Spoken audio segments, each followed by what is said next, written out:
So there is one thing that you guys haven't sort of addressed yet, and it's the fact that you have a baby diva and you're playing at the choke.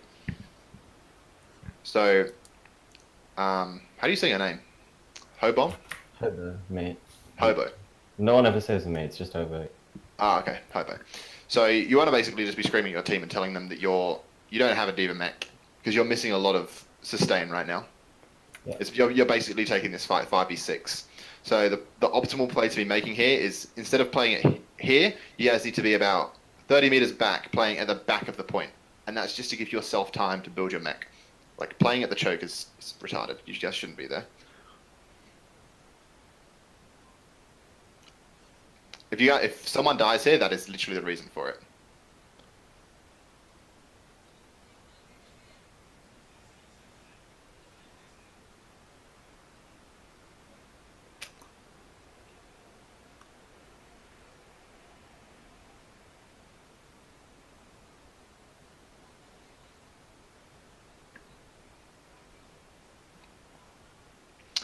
Alright, so I think, looking at it, you guys are mechanically better than the other team. Which is good, like it's a really good thing, but it's not something that you can rely on any fight that isn't the opening 1, 2, sometimes 3 fights. So like, when ults come into play, the smarter team wins. When there are no ults on the table, the team that's mechanically better will win.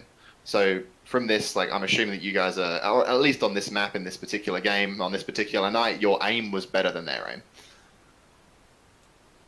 I'm not going to go into like bubble management too much because Yifang isn't here, and a lot of the way this comp works is to do with the Zarya's bubble management. That's why I said it's kind of important that Wish is here. But you said we're recording this anyway, right? Yeah. Okay, cool. All right, I'm just going to take it back 5 seconds. So what you need to be doing here, like the thing that I want Wally to be doing is prompting conversation of what ults they have. So the fight's over. Next step, what else do we have? What else do they have? What's our plan going into the next fight?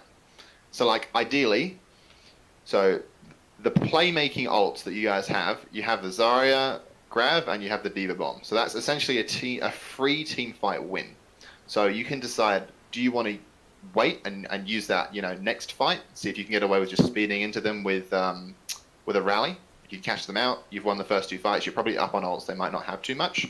Or you can secure this particular team fight with this combo right here, but that means that you're potentially going to be at an ult deficit come the next fight.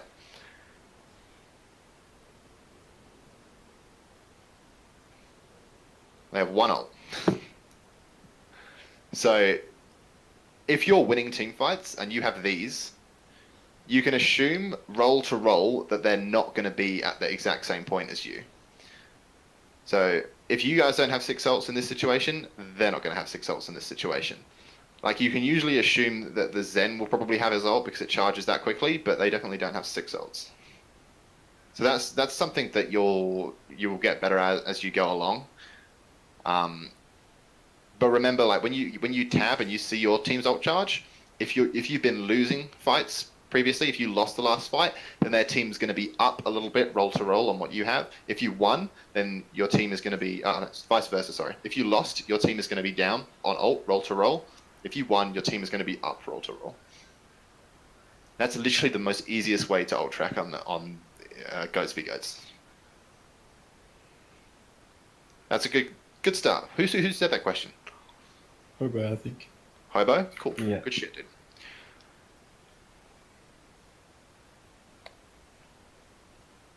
Grav corner. Okay, so that's one of the things you definitely never want to be doing. So the only time that you really want to be using Grav is when you've got the Diva Bomb to combo with it. It's very, very, very difficult to kill anyone in this comp through a Grav, especially if they have this ult, especially if they have this ult.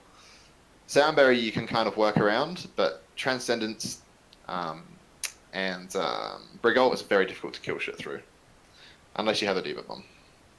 So only ever use Grav when you have Diva Bomb. So what the optimal play would be is you want to wait until your Diva has ult before you use this Diva Bomb. So you don't want to be taking the fight instantly. You don't want to be grabbing too early. You want to just be waiting until you have that combo.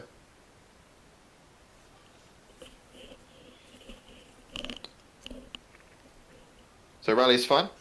You could have said, like I said, this is when it comes into sort of what I was saying earlier. Like you can use this ult more effectively. So you could have won this fight probably by just speeding into them with the Brig ult, and then if shit goes south, you can bail yourself out with a sound barrier, and you still have Trank for their grab.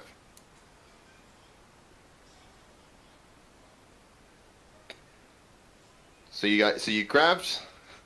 So obviously Yifang isn't here, but he's decided to grab when his Diva's on 97% to ult, which is fucking retarded. I assume that you guys don't kill anyone through the grab because they have Trank. Also, for whoever is playing Brig, you want to make sure that you're saving your stun for the fight that you have grab, because a lot of the opportunities from your grab bomb are coming down to your Brigida stunning the right target. Like if they have a Reinhardt, which they do in this comp, you want to always be stunning the Reinhardt. If they have a Zarya, you can stun the Zarya to make sure that you can potentially fuck up her bubble timings, because a good Zarya will wait until the last possible second before the grab goes off, before the bomb goes off to use her bubbles. So if you stun her a sec, because the stun lasts 1 second, you can stun her, half a second before that goes off, and you might catch her out. So if Yifang had waited literally 3 seconds on comboed these two ults, then you guys would have won this fight. This team fight would be over. They have nothing.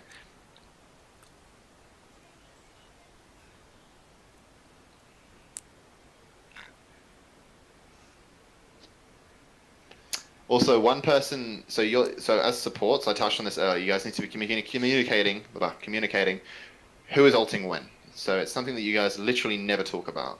You said that you started doing it towards the end of tonight, but we haven't got that far yet, so I don't know that. But from what I've seen, you guys never talk about it. So you should all and the Zen should be the person using the ult first. Lucio ult comes second. If you're ulting first on Lucio and your Zen ults after you, he's probably still going to get his trance quicker than you're going to get your beat. So it's better just to do it the other way around, and that way you've got support ults up for more time. Yeah. All right.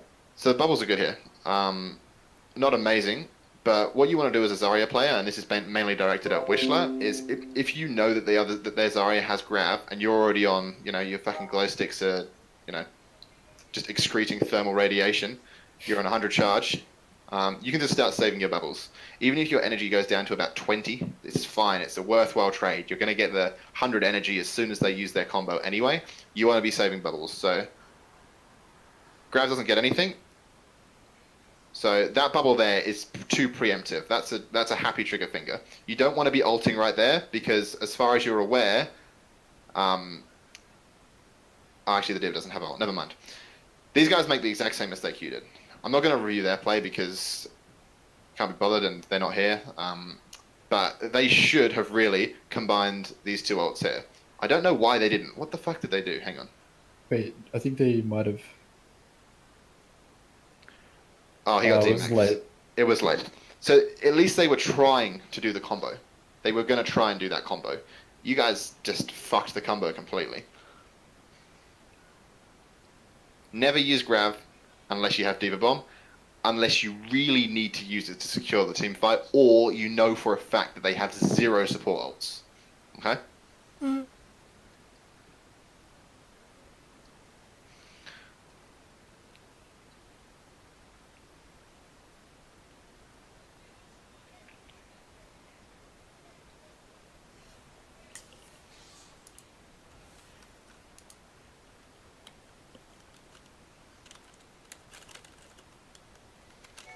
So yeah, it just gets slowly whittled down. Like, it's okay to call, we're losing this fight, just delay the point.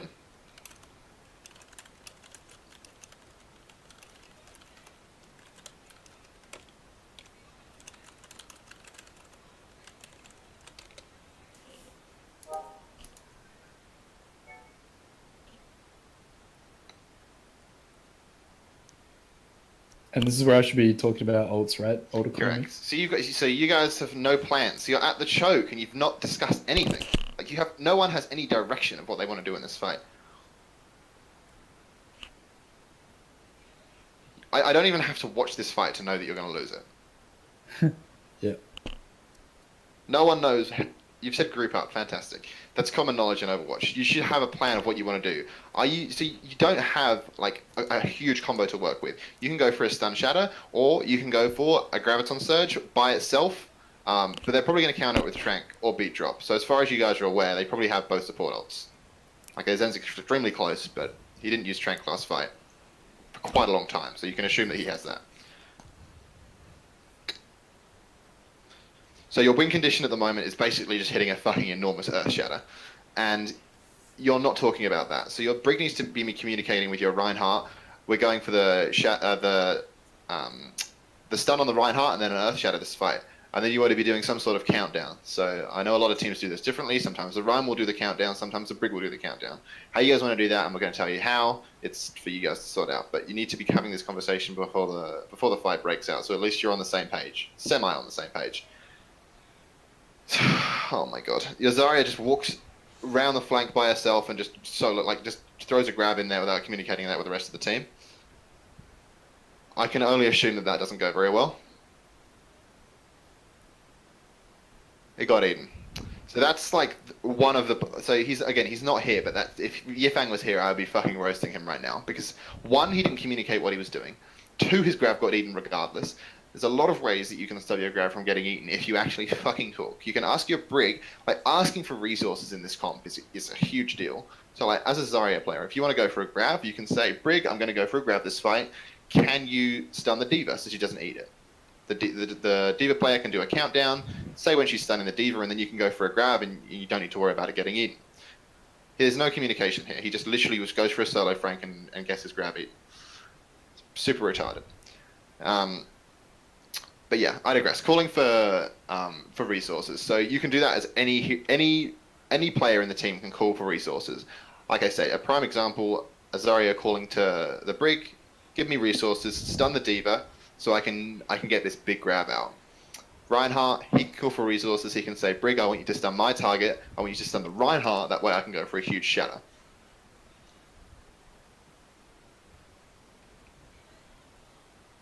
Let me just rewind it. So grab gets eaten. So essentially, so this is something that anyone can do as well. I would assume it should either be one of your support players, but you wanna tab at some point during the fight and say what you're playing for. So something that I do personally is if, for example, our first plan doesn't go to plan. So for example, if Yifang had communicated he wanted to go for a solo grab on the flank, and you guys knew to follow up on that, whether it was with a speed boost or with a Rhine charge or whatever, he can... Hang on. Does he? Yeah. So you can call for what you're playing for in the fight. So at this point, if the first play was communicated, say that was plan A, you're going for a flank and trying to get a random grab off. If that plan has failed, perhaps Wally, you can press tab and you can say, like very clearly to your team, we are now playing for a shatter stun combo. That's the only thing that you guys are going to win this fight with. You ever want to go into a fight and just use literally nothing and just bin it? You always want to have like a way that you can claw your way back into the fight. That's why you look at teams like New York Excelsior, Runaway are a fucking huge, like prime example of this. They're always, and you can look back through years of VODs to see this, fights that they should on paper lose, but somehow they do a really good play halfway through a fight and they completely turn the fight. And that's because someone in their team, I don't know who it would be, but they'll say, we're playing for this is what we want to do. Always have a plan B up your sleeve. If you had a plan B right now, your Brig could stun the Rhine, or stun anyone, and you have like a huge shatter opportunity there.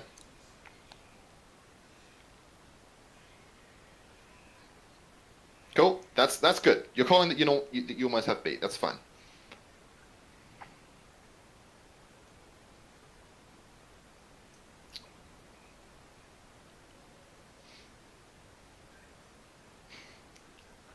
To quote my boy Emong, big slam. But you see, it's not the combo at all. Like our I think just right outplayed the other team, and but our Briggy he didn't stun. He didn't stun. say Exactly. anything. Exactly. Nothing was said. That's what I hate. Why he Your doesn't wing- talk? you wing the fight. So, also, this beat was a complete fucking waste. Like, you've just hit a 6-man Earth Shatter, which you observe. So you literally watch their entire team get Earth Shattered, and you decide that this is the opportune moment to beat. Is there Can't you anyone waste below? the ult? I don't want to ask why did you do this. Like, I'm just pointing it out. Like, it's a mistake that you've done this. There's no one on your team that's below half health when this happens. Yeah. All right. Oh, It's just like obviously, matchmaking mentality. exactly that. I was going to say it's another just a prime example. Oh, we're going to win the fight. We're going to win the fight. I'm going to use beat drop. We're going to definitely win the fight that way. Like, don't overall. Don't get too trigger happy. Like, just keep focused during this like massive impact play, because you saving your beat here is the difference between them being able to use their grab next fight should they be able to recontest. Like, they might have, if they're if their Brig, for example, didn't get stunned and she stuns the Reinhardt, stops his charge, like, these players might not necessarily die here. You don't want to just be throwing a beat drop, because now next fight, unless B9 like does a lot of damage here, which he's way back here, he might not do any damage at all. You're going to have no support ults for the grab, you're going to have no support ults for the fucking Reinhardt. It's, yeah. Bad boy. Don't do that. Yeah. Okay.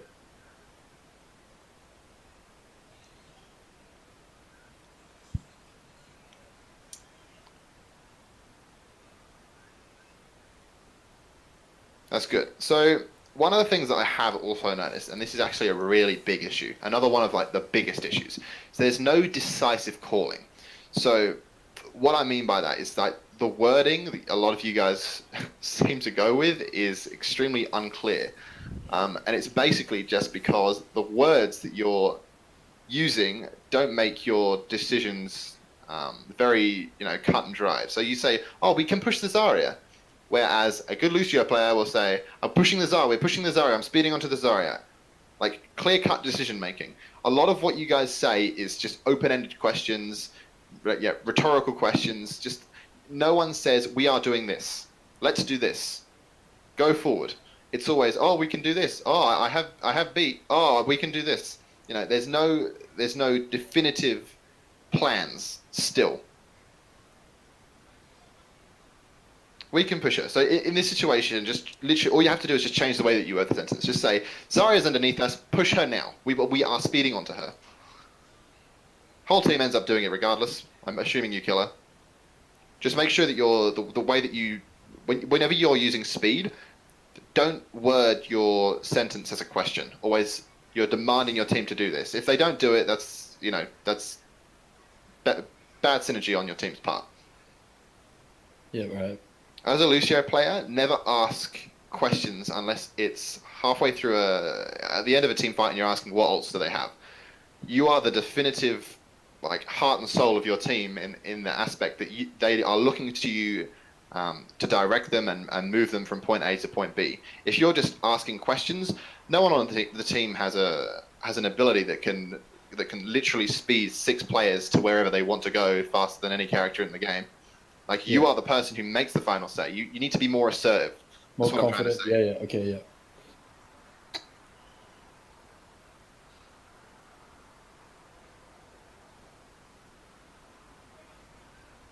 So again, you have so much time here to discuss ults, and there's just nothing. So they have the 2 massive impact ults on their team. The 3 most powerful ults on their team. They have Earth Shatter, they have Grab, they have Trank, and you guys don't talk about any of them. You basically just run at the Zarya and then go silent until the next fight breaks out. You guys have no ults. Someone should see in your team that you have no ults. You need to play this passively. You need to wait at the back of point. You need to build up your Trank. You need to build up your, Earth Shatter. I don't think you can win this fight unless the other team fucks up severely. There's no way you win this fight. They're coming up on a Brig ult. They have Ryan. There's no way. Surely there's no way.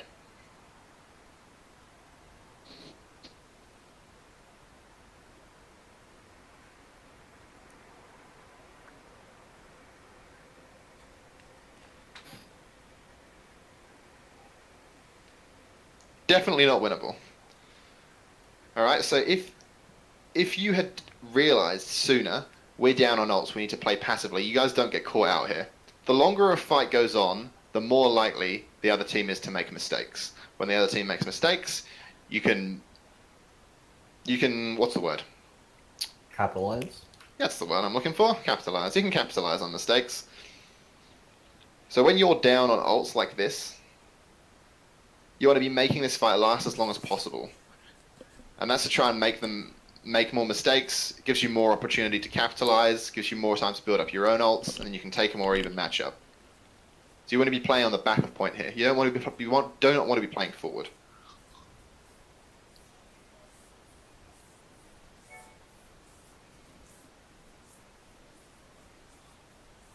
I think 90% of the fights you guys take, I can call whether you're going to win and lose them purely based on the communication happening before the fights.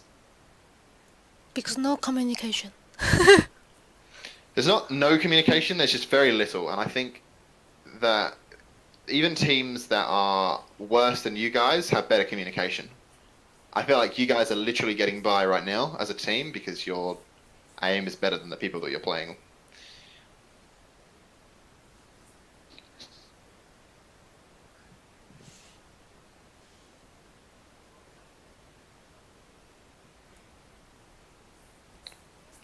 Wait, do you guys talk about an ult? What the fuck? Yeah.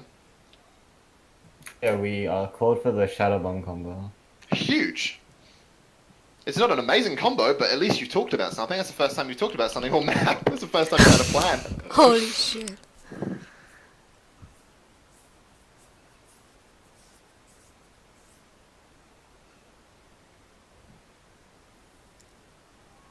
Did they use their grab? Okay, no. Just Wally, you would basically just tell B9 to trank for the grab. He probably will anyway, but you don't want him to go on a random flank in this fight and then they just grab your team when he's on a random flank. B9 should know that anyway. Hey, look, this fucking dumb, stupid. He just walk alone by himself. For why? Tell me why. That's that. Yeah, you said it, not me. It was retarded. I don't know why he decides to do this. So, fuck my life. This is pure matchmaking mentality right here. This is like absolutely awful. Like I don't know why you've decided to go here. Like your whole team plays this comp. And he didn't tell him he's going to do that before he go. Exactly. What the fuck are you can doing? You can make an argument for this. Like if this was a set plan, if your brig has communicated, like I'm just going to go for the backline. If you're down on ults, for example, if this was the last fight, here's an example. If this is the last fight, you're down on ults. They have their, you guys had no ults on when you just won the last team fight, and they had like their shatter and grab and trank and whatnot. Making this kind of play then is okay if you communicate to your team that you're doing it. Only time that doing this is acceptable. And even then, it's probably still not the optimal play. This retarded. Never. I literally never want to see anyone doing that again. That's not even bronze level play. And he explore himself. Moving on. Oh.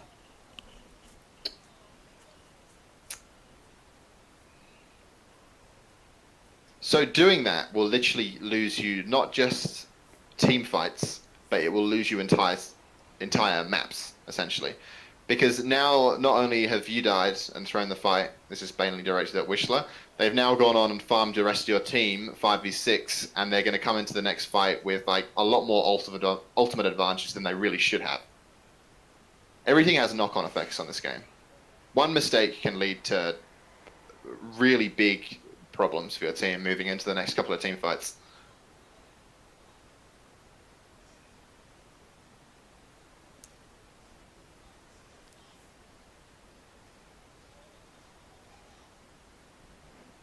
So teams in spawn, and we've got people still like really far up for no reason. So like a good team, like a team that actually does, do you know who Melbourne Mavericks are?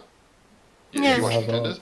A team that is really good at this. Like Mavs are like super like aggressive. Like they're notorious for like being like the most aggressive team in Australia.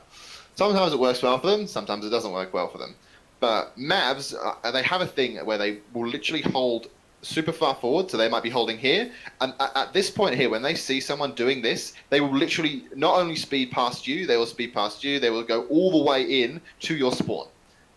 Like, you can't just be trickling towards the choke solo as a Zarya when the rest of your team is in spawn. And your Lucio's communicated that he's taxing someone back. Do not push up that far. So you're still, like, your Zen is down here. So, like, you guys need to be literally sat on each other's dicks. Like, never be more than 5 meters apart from the person next to you. Always be grouped up next to your Ryan. I assume B9 is going to die here because he's getting closed down by 100 charge Zarya. He got away, that's fine. Okay, cool. So you're regrouped. So you've still not, again, you don't have a plan going into this fight. So you have 6 ults. Alright, you have 6 ults, they have, let's just say 6 ults as far as you guys are aware. And there's still a lack of a plan going on. I just want you guys to listen to what you say.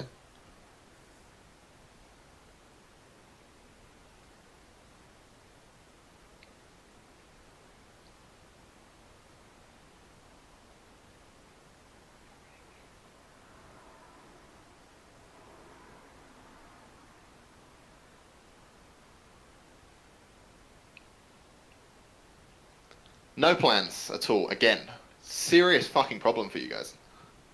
You just indefinitely walk forward blindly behind your Rhine, and you just wait for someone to hit Q. You don't know who it's going to be. It's just a random throw of the dice. Like here, anything can be the plan. Like, you have so many different options here that you guys can play with. Like, you can go for a grab bomb. You can go for a shatter on the Rhine, and then you can go for a stun.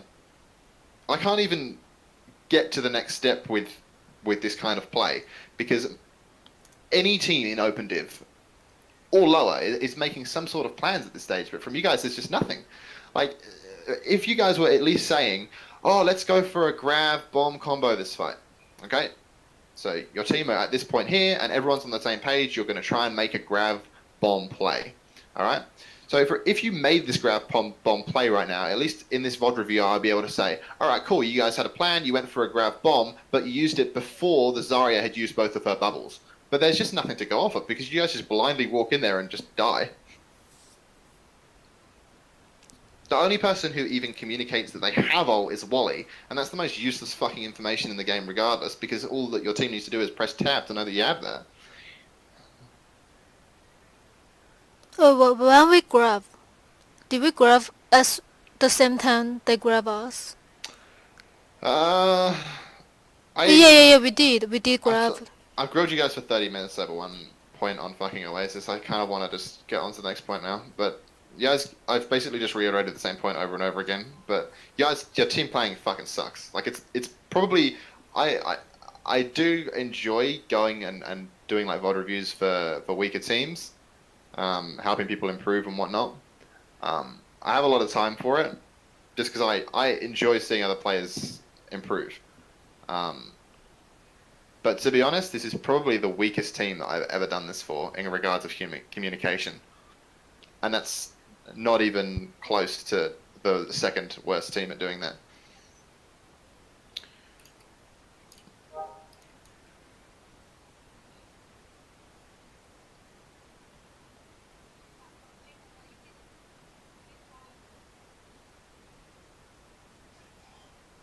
Hey, they have an Ashe. PogChamp.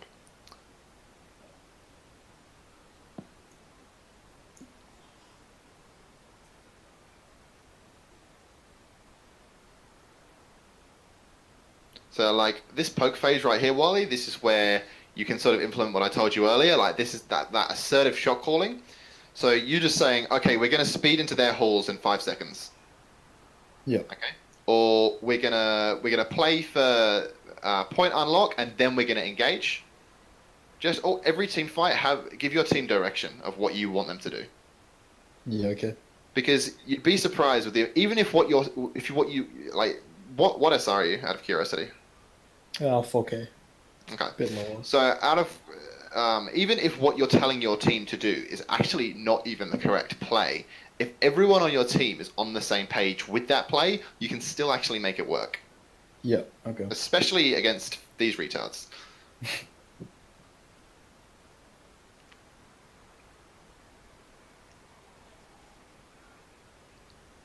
Hey, you did it.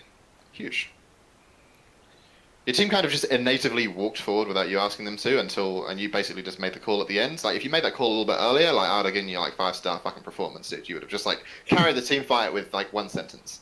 And that Yeah. does happen more often than you'd assume.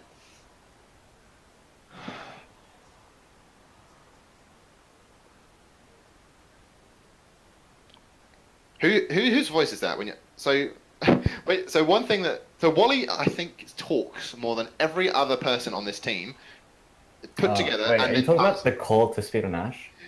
No, I'm talking about. Hang on.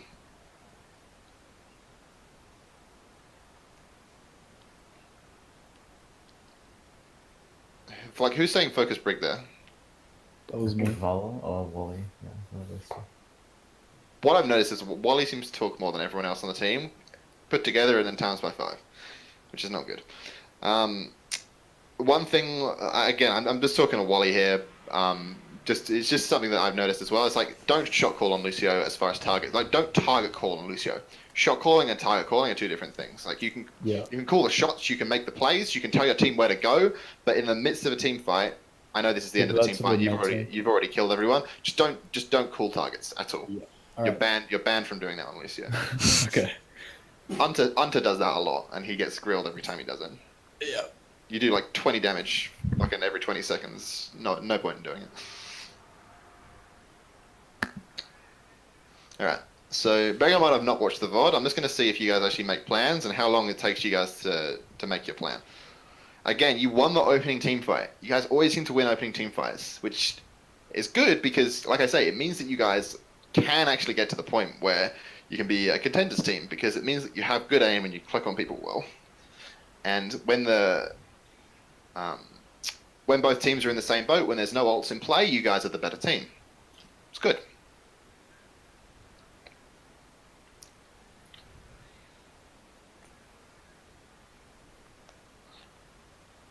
Alright, just random clutter comms. Like, none of these comms are actually useful. They have a Zen as well. Cool, fantastic, beautiful. Thank you for pointing that out. They told the Ash to Zarya is okay to call. Like, it's semi-useful because you know that the Zarya is going to be down on grab for your Zarya. Yifang has somehow charged 75% of a grab, which is nice to see. There was a plan. Hang on, we'll take it back.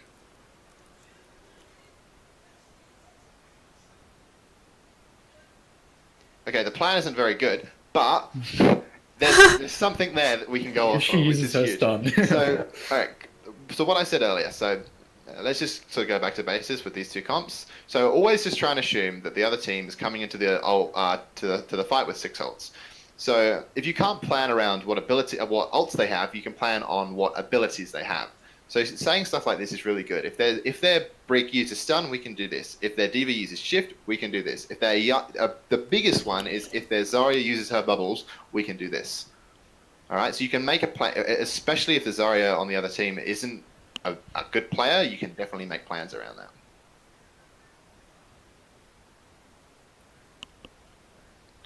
Huge, dude, huge. You don't do it enough, but there's a plan. So so the way you say it isn't assertive enough. So I'm assuming that your team might not actually do that, but at least you talked about it. There you go. Do that every single fight, and you guys will get contenders. What you've done there is insane. That's like the most. You guys will win this fight. I'm not 100% sure because Hobo's taken fucking 7,000 damage from something. I assume the Zen's right-clicked him, but based on the way that you spoke just then and the assertive nature that you put over your team and the fact that your whole team knows that you're speeding in, I assume you're going to win this fight. I don't even have to... even though the Diva's dying, I think you're still going to win this fight. Because you took the initiative first.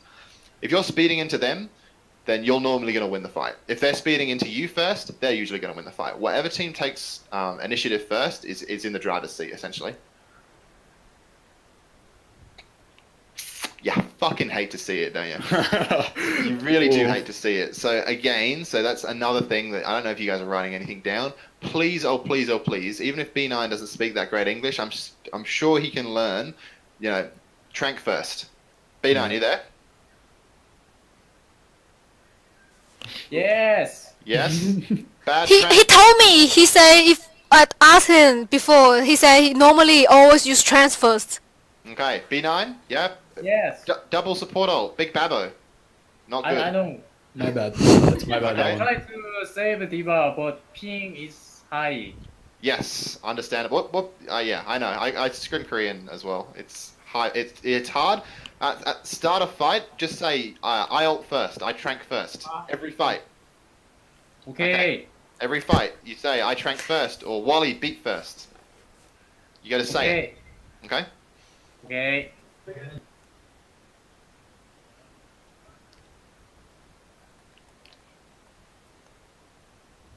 Hey, yeah, predicted right. You won the fight. Literally just because you speed boosted in. I mean, yes, you double support ulted, which isn't ideal, but I think you actually win that without even using an ult. To be honest, it just purely because you caught them off guard. So, why did you speed into them here? Let's just break that down a little bit more. Give them some Yeah, I saw space that when we speed into them. So it's okay to say give them some space and then we'll speed into them. What if they have both their Zarya bubbles? What if they have Winston bubble? What if they have full defense matrix? So you want to be making that call. So you want to be making that decision, Wally. What you did was really good, but you can make a more educated shot call based on ability usage. So what you could say here is wait until Zarya uses bubbles and then we'll speed in. I'll call the engage. Okay? Yep. Because when you speed in, the Zarya actually has both bubbles here, which could have gone south pretty badly.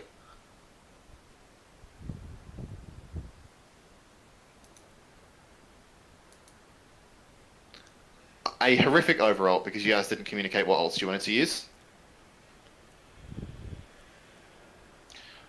So you guys are going to lose the next fight. The only way you guys win this next fight is if you do a really out of like left field play. Like if you hide like right there in the corner of that room and like speed into them and take that like super early fight and catch them off guard. This maybe you'll win the fight, but I don't. Even then, it would be very difficult for you guys to win from here. Like really bad overall.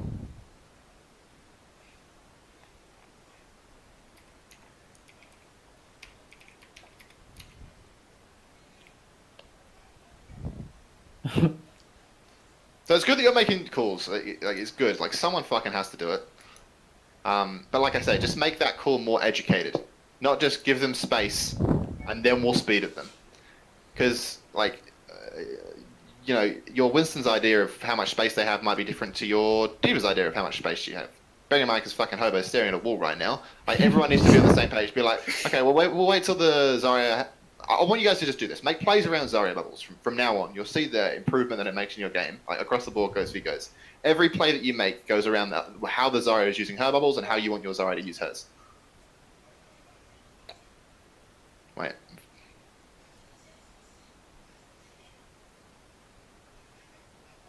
Right, so about 25 seconds ago, someone made the call that their Zarya had swapped from Ashe after the first fight, and you've just said that they have Zarya Graviton. So that's way out.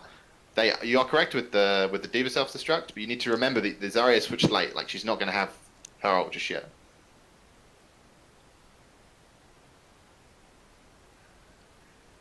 Good speed, dude.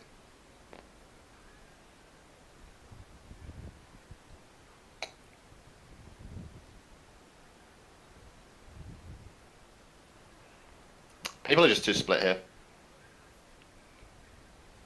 He has players individuals way too much. Like, too much matchmaking, I think.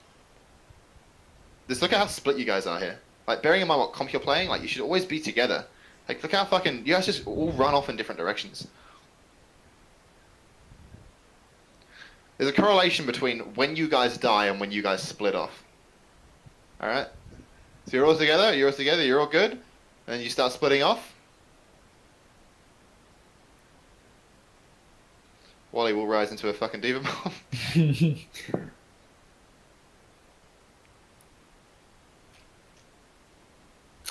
There's a concept of like calling regroup points as well, which people can do, but I'm not even going to bother getting into that right now. I think it's getting a bit too advanced. We've gone over like 40 minutes and we're like not even through Oasis yet.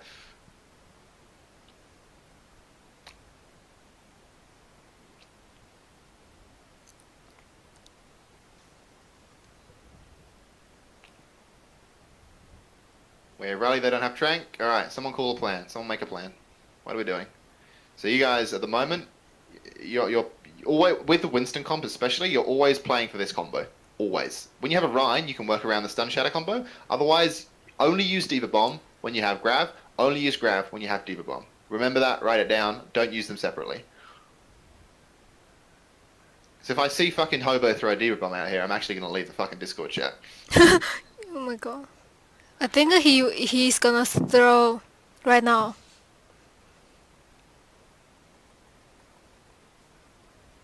Do you know they had grab there? Was that cool?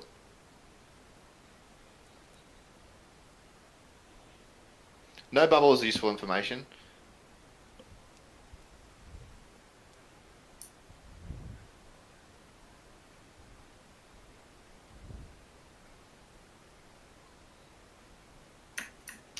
Hobo, I'm gonna kill you in real life.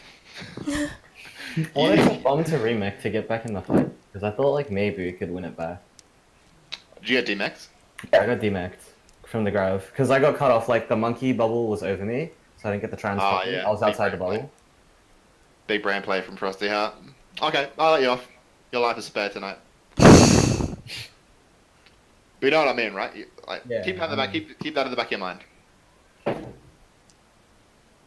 If you have Diva Bomb here, every single person in this grab dies, besides the Zen, because he's fucking tranky. So like, if you knew that you were playing for grab bomb, if this was, I'll show you how this fight could have gone differently, right? Just based on communication alone. Even if you guys literally spurged out and missed every shot, on communication alone, how this fight could have gone differently. So if you know that they have grab, which you should, because people should be ult tracking, which they're not, you should. Everyone should be playing a little bit more split, and you should be holding the Matrix over Zarya. Best case scenario is you eat the grab because you know that they have it, and you're looking for a Zarya taking this kind of autismo random flank angle behind the point, waiting for you guys to come in. So you would be more prepared for that. You might not necessarily expect it because Shiro shouldn't even be over here anyway. You never want it. So like, if teams are swapped and you are Shiro right now, you never want to be grabbing instantly into the team like this because they're going to have Winston bubble, they're going to have both Zarya bubbles. You always want to be using this killer combo right here when they don't have much resources. You want to wait for Zarya bubbles, wait for Winston bubbles, and then you can go for it.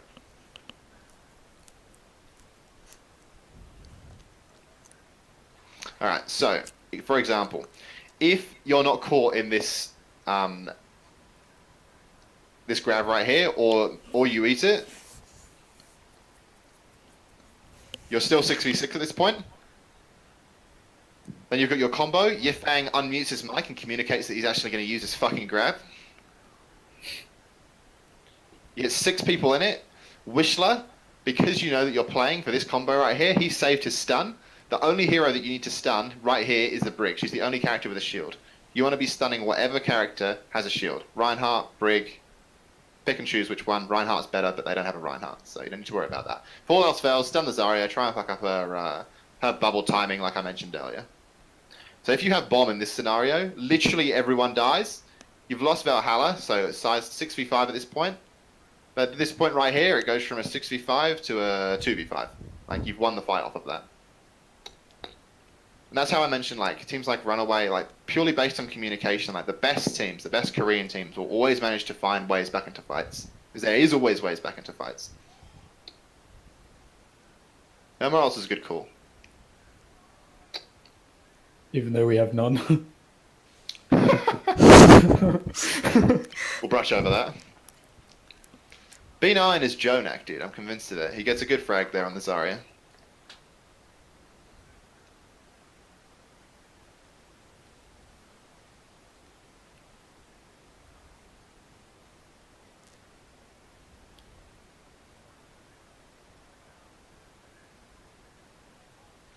Alright, intensity just randomly comes from nowhere with you guys. Like, you pick and choose when you want to actually play the game and when you don't want to play the game. I'm assuming so you have no ults right here, but just the way you guys are talking and the urgency in your voices, which is just coming literally out of nowhere, I'm assuming you may actually win this fight based on that alone. So just listen to how you guys start talking right here. Huge, dude. Save your chank for the next grab I can beat in. There's a countdown. There's a countdown for an engage. Oh my god. And a target is called Get Diva. There was you don't have Diva because I was running back. They were down one. I wanted to tell them. Okay. But yeah.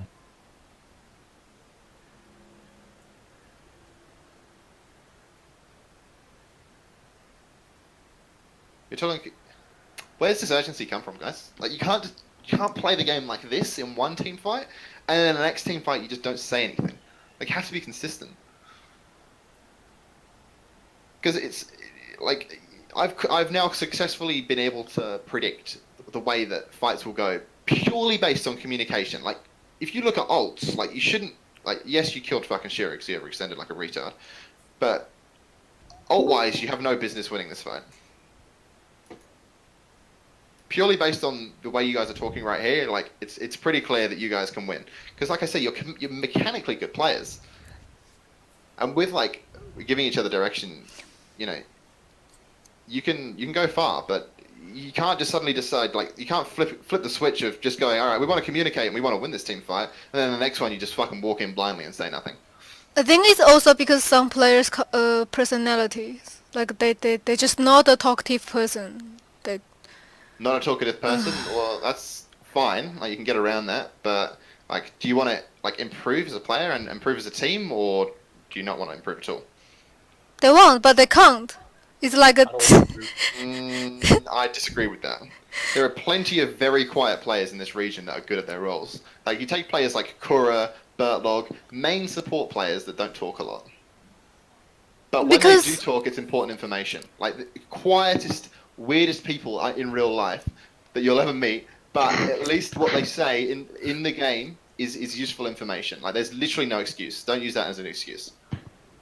because Because you you're said quiet B9, he can't like he can't talk like the That's an exception because there's a language barrier. yeah, that's why. And you said it requires like more like higher requirement for the other place. They have to talk more just because I think. But B9, his aim is good, right? I think his game sense is good, but he just can't talk as the other players. But then it also needed the other players talk more, just because I don't know how to say. Yeah. I know what you mean. It's like people have to speak, like I say, at 120% of what they would usually speak because you don't have comms from one person. You have to pick up the slack. It's unfortunate, but it's a roster decision that you guys have gone with, so you're gonna have to deal with it. Unfortunately. So moving forward, you guys win the team fight. That kills everyone.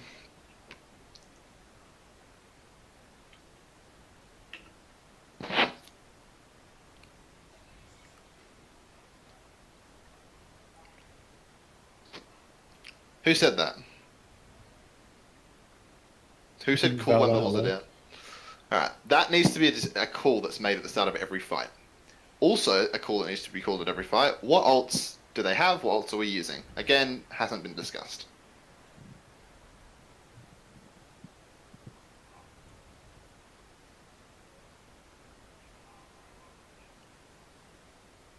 God, Shira's a fucking idiot, dude. Like, it's like when players are making these kind of mistakes, like overextending twice in a row, like, I would expect you guys to just be able to like literally use no ults and be able to, like, this team. Wait, what like, did he do? Nice. He just overextended again and died first as Zarya again, 3 fights in a row.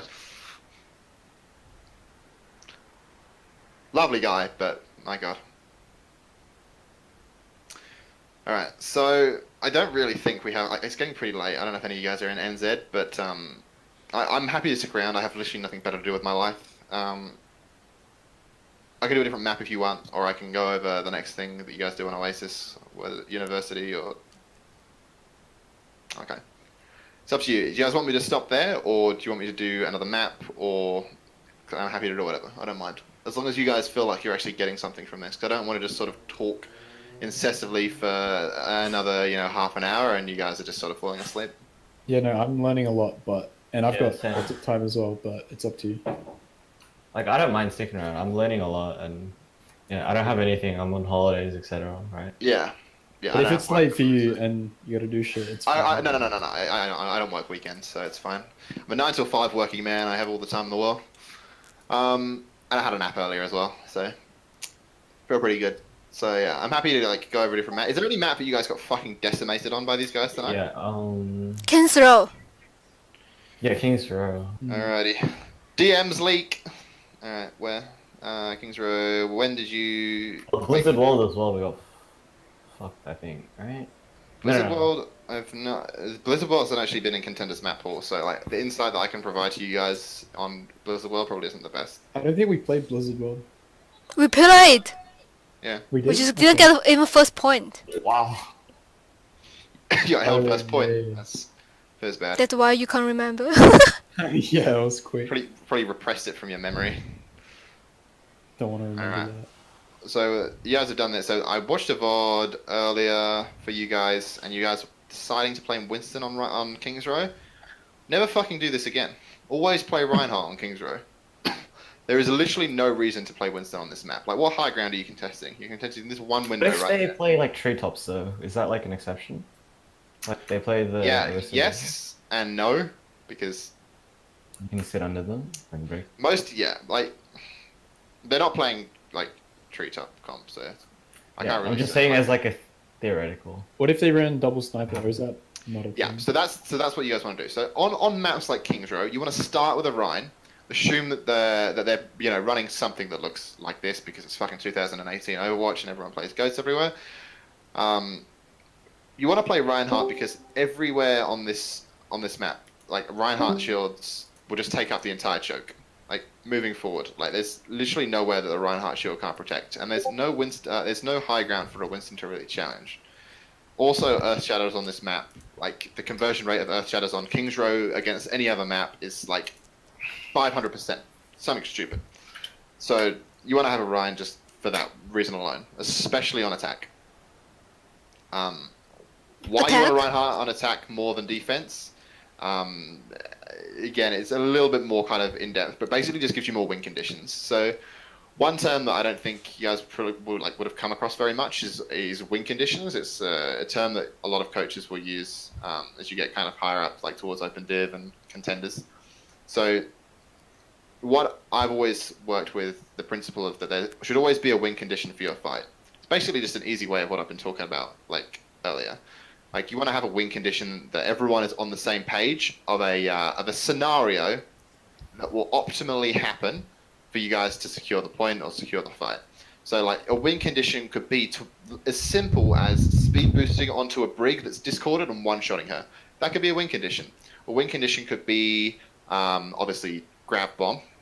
Like how you're going to win the fight. You should always have a clear plan, a plan A of how you want to win the fight. If this win condition, this plan A doesn't happen, I'm just going to put this job on in Wally's capable hands as a 4K Lucio player. It's your job to then press tab if plan A hasn't worked very well and you're still 6v6, 5v5, the fight's still going on. You press tab and you see who's close to their ult and you say, we're playing for Earthshatter. Okay, so your Ryan's like 70, 80%. He's swinging away. He doesn't know that, he's not communicating that he nearly has ult. You want to say, okay, we're playing for Ryan's ult. That way, your brig knows to armor pack him, keep him alive. You'll know to amp him. B9 can throw a Harmony Orb on him. Your Zarya can bubble him. You can have Defense Matrix for him. That one call will change the way a fight goes for you. And I can show you proof of that actually happening in some of my own VODs. So who's playing D.Va? So Hobart. So what I want you to do from here on out, let me just make sure that you actually do this. Okay, so you don't do it. So Oh, is it like flying up and scout? yeah, correct. Yeah. So every single map that you play, your first move when you come out of the gates is to jump onto some high ground and see if you can scout the enemy comp. Because if like a competent D.Va player will always come out of this door here, and that's just because it gives them more sight lines onto the point than if they were to come out here.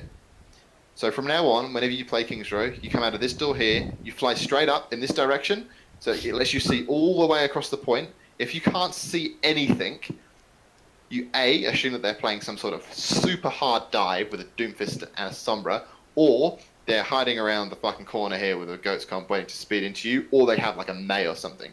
You know to expect something out of the ordinary. If you guys lose this fight, blame goes onto you. You're the only person that can scout for this kind of information on your team. Besides Winston, which for some fucking reason you've decided to run on Kings Row first point.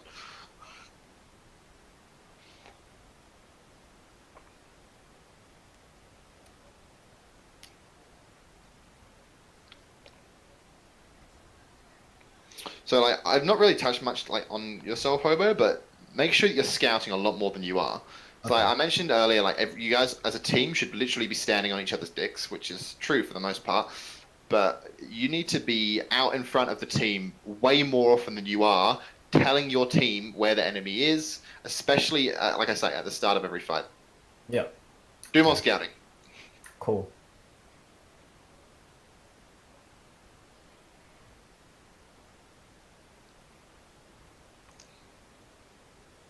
Where are you guys going?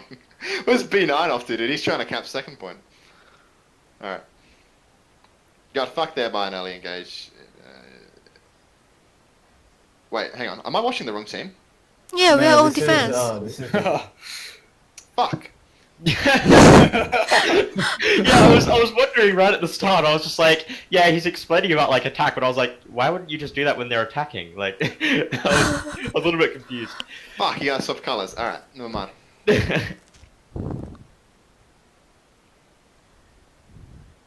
Yeah, with someone called the monkey one, and calling for 10 seconds. The monkey still won. Literally watching that into. What's the common theme here? What's happened again? We all went in by one, like by No, ourselves. no. So what? No First, so it's the plan. first. It's the no. So it's a good, the good thing. Actually, a good thing. So, no ults on the table. 6 versus 6. Only thing you have to work with is your game knowledge, your aim, and your mechanics. And what team wins? we You lost. guys win, because you're better than them. No, we lost. We lost our Zarya very early. I don't even know what happened. I'm actually losing my mind right now. Maybe we should call it. I'm going crazy. Let's skip over. I actually want to look at your guys' attack. Do you get actually fucked on defense? Yeah. Yeah, they Basically, I think we stopped them like once or something, and then They spawn camped us for a bit. Wait, no. Wait. Did they? I mean, I think we did like even though we got stopped a couple of times, I think we did pretty well on attack. Like we were starting to get in charge with them. But we didn't push it past first on. Wait, Ah, did so we? you guys are defending. Okay, cool. I'll give you guys a concept right here that I want you guys to. If you guys take nothing away from this VOD review, I want you to take this away. So, maps like Blizzard World, Kings Row, any kind of hybrid map. So a map where you need to cap the point and then you need to push the payload. Always play for at Hollywood. Another good example. Always play for 3 fights on second point. Always. So on Kings Row, if I try and autistically draw it right here, let's just go like that's where you cap the point. Like that's first point Kings Row. The payload starts like right there, and it goes through like that pretty much. It's drawing very slowly for me. Yeah, it will. Like what I draw is about like it's distinct with what I say. It takes a while for the fucking pen to actually appear on your guys' screen. So is everyone like aware of what that kind of is? So that's the first point right there. That's the first point that you guys just capped, and then you push the payload along streets. Like this section right here is like the street section, and then that is the end of streets right there. So you guys on Kings Row, this is where I want you guys to take fights from now on. So I want you guys to take a fight right there, if not earlier, right there. That's fight 1. Next fight, fight 2, should be here. Next fight, fight 3, should be here. No other team at your guys' level is deciding where they want to take fights. It's just all, we'll just sort of go in, run in, and you know where the fight happens is where the fight happens. With these kind of comps, again, like specifically on Kings Row with GOAT comps, you want to be taking on defense as many fights as possible. Even if you get snowballed, worst comes to worst, you lose every single fight, the other team will still have like a 3-minute time bank simply because you've took heaps of fights and ran the clock down. Does that make sense? Does that mean like, if on the first point, if you even like lose one, you don't even try to take it back, you just like reset goes for second? Like, on the Correct. first fight? Okay. Correct. So so if you guys are losing first, like it might sort of be winnable, it might not be. I want you guys to just give up first. So everyone gets good spawns, and this recontest needs to be like before the cart actually pushes through the choke. Yeah. So if the cart, I'm going to use the yellow marker now to say where the cart. Actually, I'll use green. So the green will be where the cart shouldn't be. If you guys take first fight here, Okay, you do not have time for 3 fights because by the time you have chance to regroup, the cart's already there, and then the cart's already there for the 3rd fight. Like this is the only 1, 2, 3 in the red is the only way that you guys are going to get 3 fights in. Same principle on Hollywood. You want to be letting the first point go. Don't try and overcommit resources to holding first. You guys can let it go, and then you can recontest cart ASAP before the cart's even got 10 meters if you need to. Doesn't matter. You can cash people out.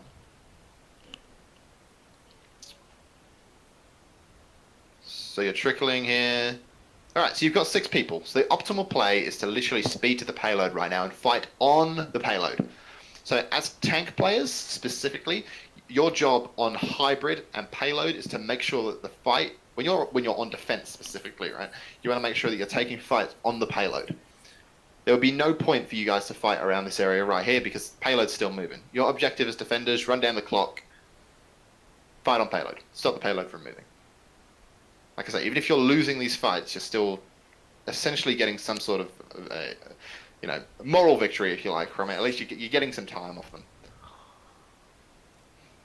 So where does it all go wrong? Let's have a little look. So what you can do from here is you can do a play which is what I think you guys should actually do from now on. You'll catch every single team. If you do this play, you will win the team fight. So from this position here, you guys can literally speed up these stairs and just drop down right onto the payload before it's even been pushed like 10 meters. You can take a fight in their face. I don't know where you guys are about to take this fight, but I'm assuming you're going to fight off the payload. Also, fucking swap to Reinhardt, for the love of God.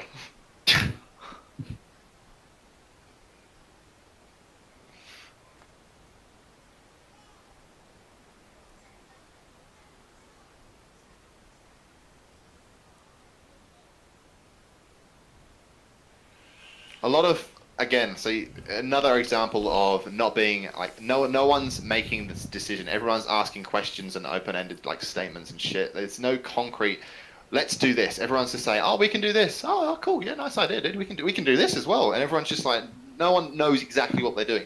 You're having this discussion, but it doesn't go anywhere. Someone needs to just fucking take one for the team and say, we are doing this. Cart's already got too far. You guys can't get 3 fights anymore. You guys had the opportunity to contest so much further forward, but you've just lost that opportunity now. Cart's got to. Unless you guys win this team fight, it's complete like waste of time from you guys' perspective. And judging by everyone's fucking health bars at the moment, you're not winning this team fight. My boy B9. Big Trank.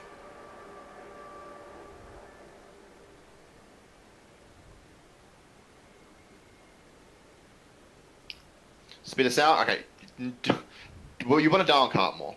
So again, like everything to do with hybrid and payload, it's like fighting on the payload as a defender. It's like you don't want to be speeding out ever. You want to, in this situation here, you are dying on the cart. This is like the main problem for you guys right here. So the cart is so far forward on first. You guys had 6 players regrouped on a good spawn, and you could have literally taken the fight, like when the payload had been like pressed like 5 meters. Instead, it's gone 61 meters. And you guys are still fighting. You're still dying off of the point. While he's trying to get away, and he's probably going to die.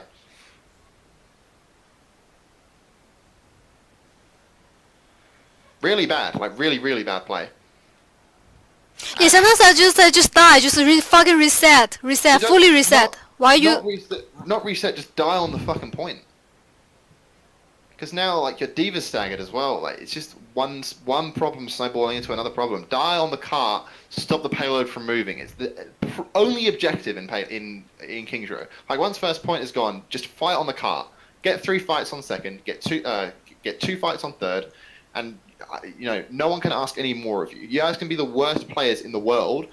Like, you can literally not use any ults as long as you're taking 3 fights on first, 2 fights on second, not doing this shit and running off of the payload and dying fucking 200 meters away from the payload on Diva, and then wasting all this time for your team.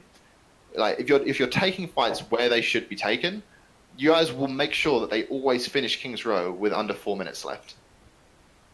And that's a complete worst case scenario. Ideally, 2 minutes left, max.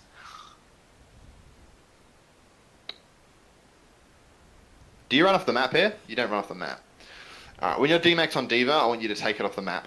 When there's literally, like, you could have just killed yourself right there and just got the respawn on with it. Instead, you've decided to try and farm your mech back up. You've essentially cost your team second point there.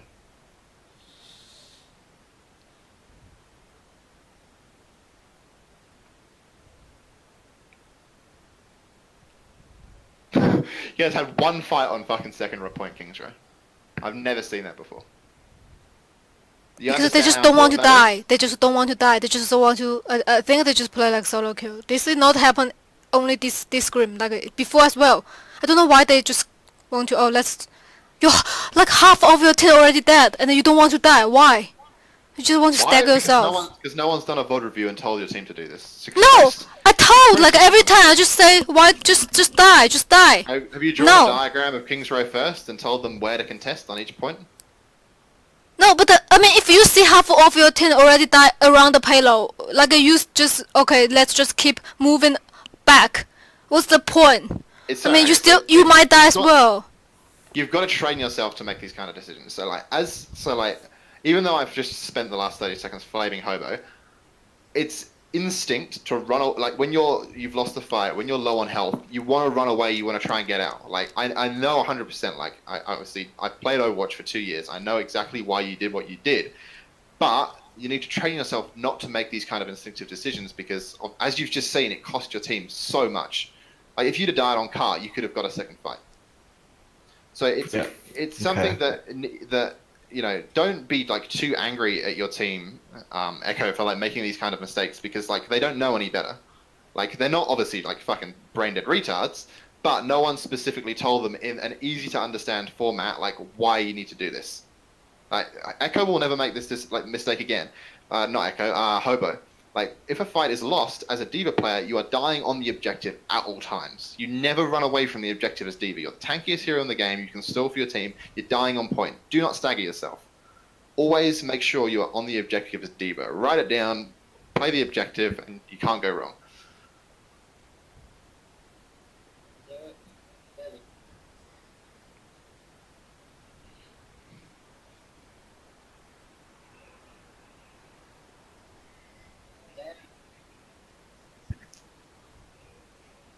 Don't use Diva Bomb when your Zarya is semi-close to ult like this. Hold point. Okay, cool. So playing here is okay. Like, at least you're going to get 2 fights in here if all goes to plan. Unless you stagger yourselves, which I swear to fucking God if you do. Double support. You hate to see it, boys. You really do hate to see it. That is unlucky. Again, it's difficult for you guys to do like that. This is the only kind of thing that I'm going to let you guys off on because there's a literal language barrier. But Babbo.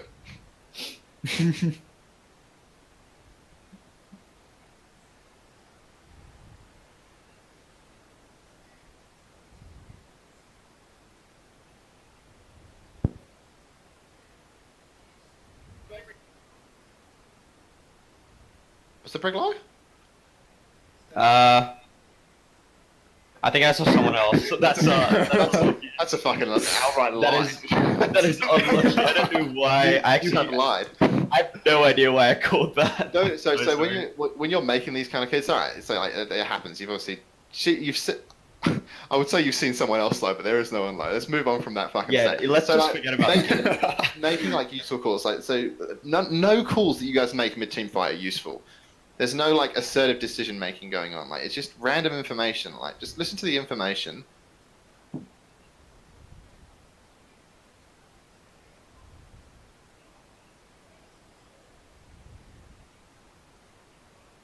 Yeah, just forget about that one. Just information that isn't relevant. Alright, what I'm going to do is I'm going to give you guys a VOD, which probably shouldn't do. It's actually one of my VODs.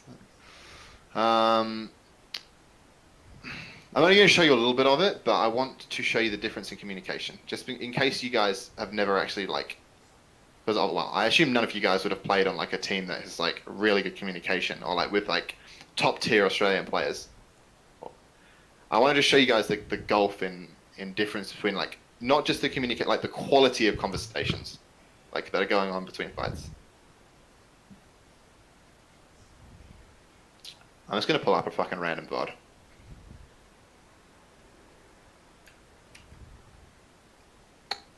And I have no idea what's gonna happen in this VOD, but I just want you guys to watch it. And don't tell fucking Order that I showed you this, otherwise I'm gonna be in trouble.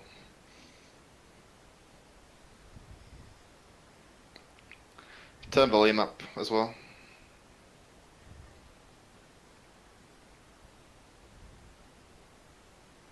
Do you guys play Lijiang match? No. Before, like Before? yeah, before, but not. Not tonight. We still Okay. play a little. Like if we like have like 8 minutes left and we want to play a quick map, we yeah we play Lijiang. Cool.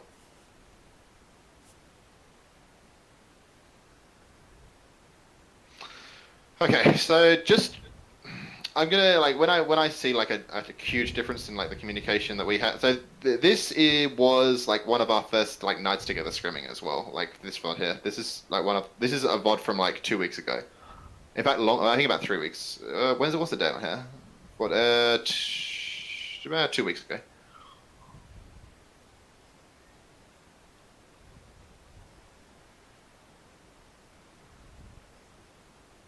So we're discording the Ryan. So so that person who just said bubble me right there, that's Quats speaking. So Quats, maybe with the exception of Chill, is probably the best main tank in Australia. What he's really good for is calling for resources. So he asks for the bubble. So it's something that obviously you had. Was Valhalla a sub? That's not. Trial, Echo? maybe? So Not sure. your main tank, remember the and this, trials. well, this is something that everyone can take. Like calling for resources. I touched on it briefly on Oasis. If you need a bubble, if you need healing, ask for it. It's as simple as that.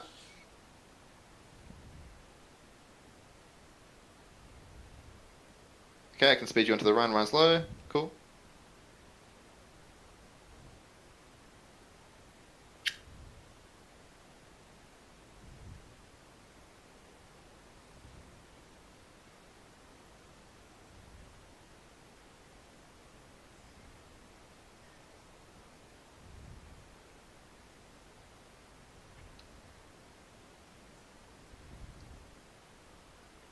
This opening fight is not a fight that you guys struggle with. So in 2CP, the team that aims the best in that particular fight will win the fight. Like it's as simple as that.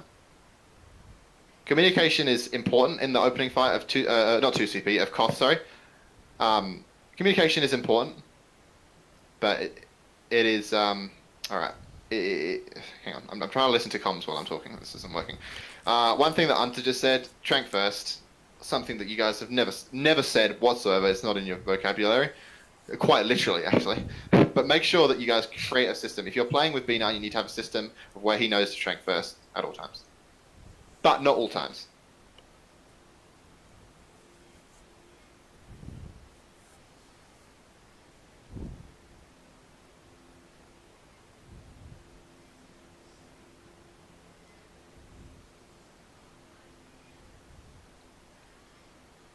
So like the wording that you use, run at the brig. Not can we run at the brig? Run at the brig. What happened? Brig dead.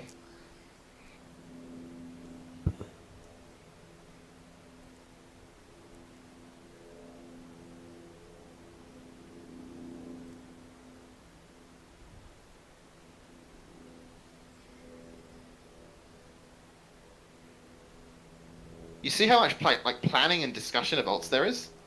There's been more like ult discussion in the last 5 seconds than you guys did in like most of the scrim block. Like just throwing plans out there. Talking about the game.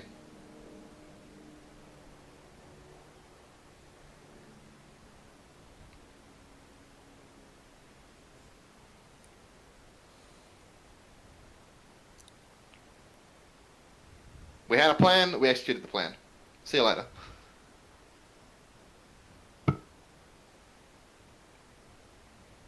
so this kind of like cycling ults, like 2 ults per fight, like that is what you guys need to be doing. Not blowing everything. Like you guys would have used fucking beat there, you'd have thrown a shrank in there, you'd have shot the fucking graviton surge into the sky for good measure. You have a plan of a stun shatter. Fireworks. That's what you do. Yeah, that's how you like stop the problem of over ulting. Good planning.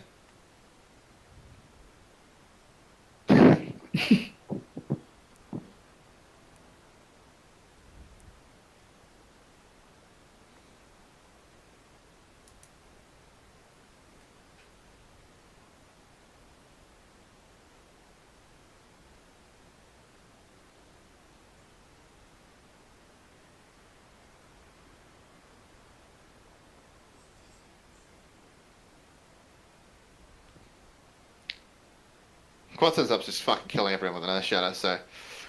But that's the kind of, like, communication... So this isn't, like, perfect communication by any means, but can you see the difference? Yeah.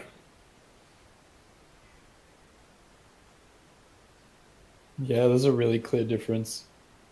I think too many people are like talking over each other in ours. A problem that we have as well, but... I mean, it's way worse. Like, Alright, in rewatching the VODs. so... One thing that is actually quite good here, so, like, look at our ults, we have nothing.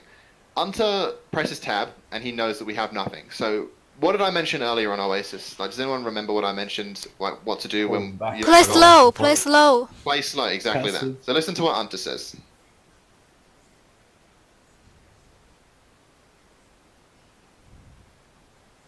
There you go, come back to point, we're dry on ults. So we speed all the way out, all the way out. We have nothing, we have no resources, no ults. We're playing slow. If we take this fight at the choke, we lose because we have nothing. Instead, we take the fight on point because we know that we're down on ults. And they see none at the point because they're fucking idiots. But that, yeah, example of how to, like, where to take fights, depending on how many ults you have, depending on how many ults they had. We thought they had more ults than they did. They actually had nothing either. Maybe if we take the fight at the choke, we'll still win because they didn't have anything. But our ult tracking was a little bit off. But that's all I really want to show you on that one. And I think probably going to call it there because it's getting pretty late. But yeah, a small insight into fight planning. Very cool. Before I go, did anyone have like any questions that you guys wanted to ask me but didn't have the chance, or even if it's from like a question that you thought of 2 hours ago? Why you say